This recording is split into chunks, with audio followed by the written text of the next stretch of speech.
Happy summer, Martin. What are you doing this summer? I'm looking forward to, by the middle summer, having full stream regular marketing going on. What are your goals? I'm coming up with a growth kit that is around leveraging AI in your business because a lot of people don't know where to start. We'd love to create a little community for the Cashflow Contractor. And we want a tight-knit community that we can learn from, grow with, and support just the industry in general. Yeah, it'd be really fun to do and then kind of see how it works.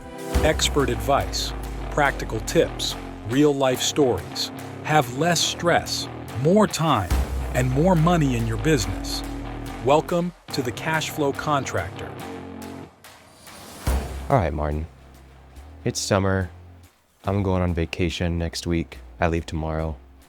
Really? Where are you going? I am going to New Smyrna Beach in Florida. Are you flying or driving? We're flying Southwest. I think we're like the last ones to get free checked bags. So they just increased to $35 per checked bag. Hey, I have to tell you, I was in Chicago last weekend, and coming back, I'm sitting at United, and a guy gets on and he goes, "Hey, we got to get 3 people off. We're overweight."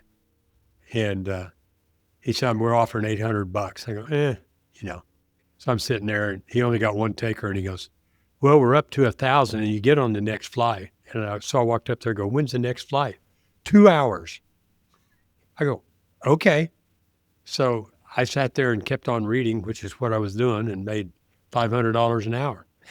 So I got a voucher, which I've got to use promptly anyway. So what did what happened to the guy that took it for $800? Did he only get $800? Oh, I actually don't know, but I think it was a lady, but I'm sure she got 1,000. But I don't know. I mean, yeah. Anyway, I thought I can do that. Yeah. I would have said, I'll do it for $1,200 or I'll do it for $1,500. Yeah. Well, obviously he's in a pickle. And they do that, but they were already over my trigger opening bid. I go, good enough, Yeah. So what? For sure. Pretty cool. Well, so you were in Chicago. What are you doing this summer? What am I doing this summer? Well, little thing, like my daughter's getting married in August. Yeah. So that happens to be a big part of the summer. Oh, yeah. I'm doing what I'm told. Stand here, be there. We're leaving on this date. I say, okay. Bought a bolo tie because for some reason everybody's wearing, I've got one, but I bought a couple more to give my son. And anyway, so something's going on with bolo ties, and Katie wanted me to wear cowboy boots. So we're going to New York, and I'm going to be wearing cowboy boots and a bolo tie. So wow. I don't know, I might get shot. I don't know. That's great. So that's kind of the big event. Yeah. All right. I've got this trip, and then we're having a baby in July. So man, July 24th. And by the way, we're having a baby. Man, that's cool. And by the way, so it's going to be a summer at home. I got my father coming in from Morocco for about a month to hang out with us, and he's the best at not hosting, but guesting, I guess is the term. Yeah. He's the best to host. He cooks like a meal every night, and it's like the best food you've ever had. And then you wake up in the morning and the house is spotless. He stayed up till 2 a.m. just cleaning and vacuuming. And that reminds me of me, Yeah, it does. Wait, no, it doesn't. So it should be a good summer. What are your goals? I guess that's it. Well, so I have an executive assistant that I've had for about a year and a half now, I want to say. Maybe it's closer to 2 years. Her name's Gabby. I think she listens. So, hey, Gabby. And I've been following John Matzner's lead on this quite a bit, but he had an executive assistant for a while, and he doesn't like the term assistant because it connotates a certain mindset of like, oh, I'm assisting versus I'm leading or managing. And essentially he had a great assistant for a couple of years who essentially is now his head of operations or something along those lines. And essentially I'm taking that same approach with Gabby. I'm promoting her into really running our growth kits division. Now it'll be a slow burn in terms of getting up to where she's owning really the entire division. But to start, she's owning recruiting, she's owning fulfillment. So she's not doing any of the sales process or anything like that, but yeah, I've got her in that role, and she's already kind of slowly taking over that. But yeah, by the end of the summer, my goal is for her to be completely owning all fulfillment for what we do at Growth Kits in terms of delivering. I'll put a plug in for you for Growth Kits. I'm using you and have clients that are using you. Did Alex wind up getting two? Yeah, we hired another person for Alex, and she's doing she's his project coordinator. Two? Yeah. I mean, but the thing about getting what do you call them if not assistants? Well, so the way that I think about it, because obviously now I have a big gap here, like, oh, Gabby's gone, so who's helping me with what I'm doing, right? So I've got another girl starting, her name is Yvette, and she starts next week while I'm gone on vacation, and she'll be coming back. I'll be starting with her the following week, but she's going to be shadowing Gabby next week, and Gabby will be training her in how to be my assistant. But what do you call her? And I am calling her outward facing. Her title will be executive assistant, but I've already communicated with her, and we've met and talked about, and if you look at her job description, it's really operations apprentice is what I'm calling it. And so she's helping me with everything operations, and she's an apprentice, meaning that the idea is she will graduate from that at some time, right? She's not always going to be an apprentice, where you may sit as an executive assistant, not to demean the role. It's a very important role, but I want it to be something more than that. I don't need someone to just be my assistant. I need someone that's going to take responsibility. Well, the point I was kind of driving at is, as a plug for you, is whether you get an executive assistant or a virtual assistant or whatever it is. Sure. And let's say you do okay, and you can find them. They're out there. But that's only part of the job. The hard part is getting systems and processes set up from the get-go so that it works and it succeeds. And that's what you do in your business development part of it, is you can source somebody. But like when I had my first meeting with Yenny, we spent time actually making sure a computer linked to mine. I mean, doing all that stuff that I don't know how to do and don't have time to do if I did know how.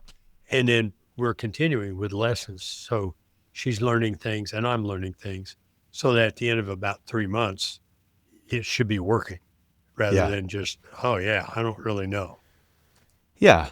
So that's one of the big things that I want us to we're not, yes, we are hiring people as assistants and as employees and, helping, especially on the administrative side, but what are the administrative systems that we're using?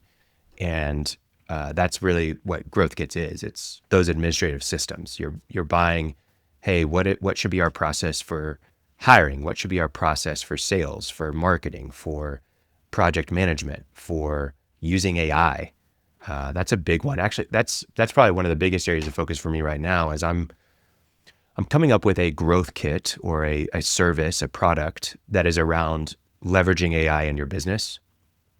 Because a lot of people don't know where to start, and then they don't have the time or bandwidth to start executing and implementing AI into the small areas on a day-to-day basis. And so working on that's this summer, I'm going to get probably a couple of clients on that, and then I'm going to start executing that as a service that we offer and promoting that to people of like, hey, let's get you up to speed on AI in your company and get your employees using it as well. So yeah, it's been a lot of fun. And pretty fun.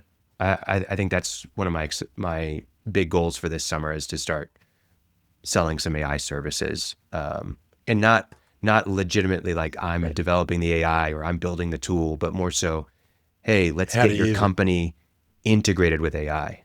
It's the implementation. There's a quote I'm sure I've used before on here, but I heard somewhere is, people will not lose their job to AI. They'll lose their job to somebody who's better at using AI. Mm-hmm. Yeah. And that prompt engineering, how to ask the question, you just don't think. And then, that makes sense. That makes sense. So that you'd be teaching a lot of that, I'm presuming. Yeah. Yeah. But I mean, even more than that, hey, how are we collecting data? right? Let's implement systems that are collecting our data so that we can use AI in a tailored fashion for our business. And then let's identify our pain points in our business. Like right now, it takes us 3 hours to generate an estimate. How can we get that down to 30 minutes? How can we get that down to 10 minutes? How can we make that an automated system? Those are the types of things that we'll be looking at. Hey, we're doing a terrible job at communicating with our clients. How can we implement a system that keeps them up to date regularly, where they're getting an email every single week, and 90% of that's done with AI? So yeah, those are some of the different things that we'll be working on. And I think the way that we will structure that is there'll be some sort of like foundation building, where it's like hey, you want to build a foundation for your company with AI in terms of capturing data, which language models you use, how you enter data into the language models and use it. Okay, that's a foundation. And then there'll probably be like an ongoing, like every week we create a new process for using AI. Hey, we want an AI for generating SOPs. Okay, that's what we're focusing on this week. And here's how we're going to do that. Hey, we need an AI for generating scope of works. Okay, that's what we're focusing on this week. Hey, we need an automation that's inputting data from a recording into our CRM. Okay, that's what we're doing. So now that your guys out in the field can drive in the truck and say, hey, I just left Mrs. Smith's house. I installed a water heater and I was able to, completely remove it, put it in, we were disposing of the old one. This is the water heater that she got. This is what I billed. She didn't pay, so we got to make sure that we invoice her. And then they send that they click record and set and submit, and then your CRM is automatically updated. Yeah. So like those are the types of things that we'll probably offer, is the implementation of AI. So yeah, that's a big goal. Quick ad break to tell you a little bit about OpenPhone. If you're a contractor that has a single cell phone, you're probably inundated with text messages and phone calls, oftentimes that you can't be responsive to or that you can't answer at all. So what's the solution? You can buy another office line with Verizon or AT&T, and you can have an iPhone that is passed around from employee to employee, depending on who's on call. But what if there's a better way? What if there's a way that you can have all your phone calls recorded to go back and listen to later, transcribed with summaries so that you can get a quick glance at what happened during the phone call, and even connect it to your CRM where all your other customer information is?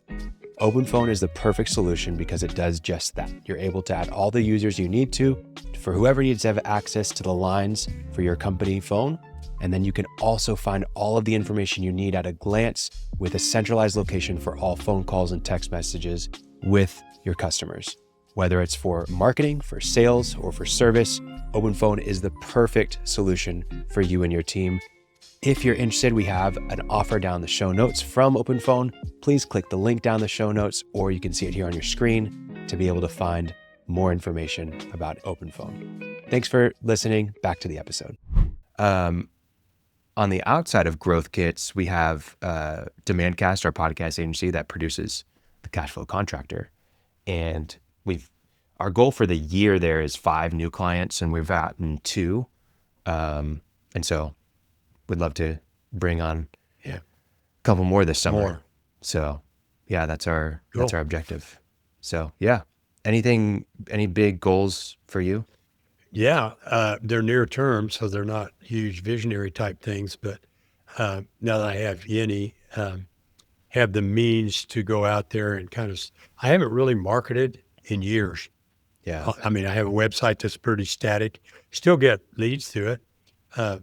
Stuff comes from our podcast, but mostly word of mouth. Even remotely from other states comes from word of mouth. But I'd like to got tons of content in our YouTube here and in all these articles I write.